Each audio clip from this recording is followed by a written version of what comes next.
Ukraine जंग अब पूरी तरह से बदल चुकी है। अब ये युद्ध सिर्फ जेलेंस्की का युद्ध नहीं रह गया, बल्कि ये पूरे यूरोप और नाटो देशों का युद्ध बन गया है। व्हाइट हाउस के ओवल ऑफिस में जेलेंस्की और ट्रंप के बीच हुई तीखी बहस ने यूक्रेन युद्ध के सारे समीकरण बदल दिए।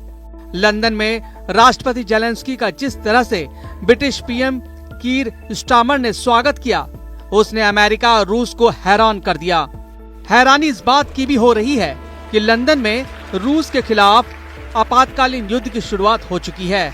लगभग 12 यूरोपीय देश महज 36 घंटे के अंदर अंदर लंदन में वॉर प्लान बनाने में जुट चुके हैं। आलम यह है कि ब्रिटेन ने रूस के खिलाफ यूक्रेन को 284 करोड़ डॉलर की भारी भरकम सहायता देना शुरू भी कर दिया है। इधर पुतिन ने बहुत बड़ी जंग को देखते हुए यूक्रेन पर तेजी से हमले शुरू कर दिए हैं, क्योंकि वॉशिंगटन में हुई तीखी बहस के बाद से दुनिया भर में जेलेंस्की को हीरो और ट्रंप को विलेन के रूप में देखा जा रहा है।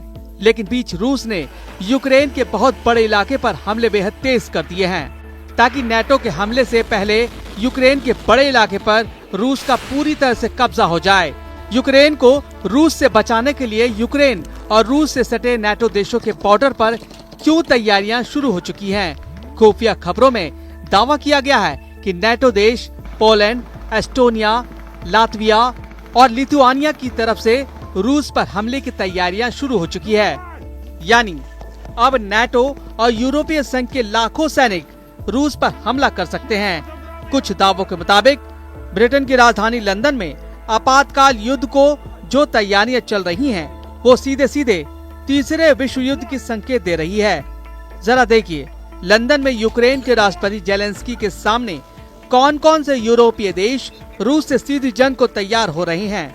ब्रिटेन के लंदन में रूस के खिलाफ बड़े जंग को देखते हुए नाटो और यूरोपीय यूनियन के देशों की मीटिंग हुई।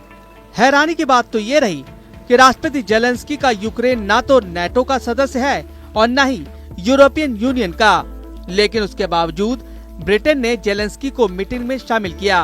ब्रिटेन के प्रधानमंत्री कीर स्टारमर ने यूक्रेन का खोलकर समर्थन किया और ऐलान किया है कि यूक्रेन को जंग के लिए ब्रिटेन की तरफ से 284 करोड़ डॉलर मिलने जा रहे हैं। कुछ खबरों के दावों के मुताबिक यूरोपियन यूनियन के 27 देशों में से 12 यूरोपीय देश यूक्रेन युद्ध में शामिल होने के लिए तैयार हो चुके हैं। हम आपको बता दें, नाटो के 32 देशों में यूरोपियन यूनियन के 27 देश शामिल हैं। उस लिहाज से नाटो की तरफ से भी 12 देश रूस से जंग को तैयार हैं। यूक्रेन को भीषण युद्ध के लिए Germany, France, Spain, Canada, Netherland अरबों रुपए देने के साथ साथ अपनी सेना भी यूक्रेन भेजने वाले हैं, जबकि स्वीडन, पुर्तगाल, लुथियाना, लातविया यूक्रेन को हथियार और फाइटर जेट देने जा रहे हैं।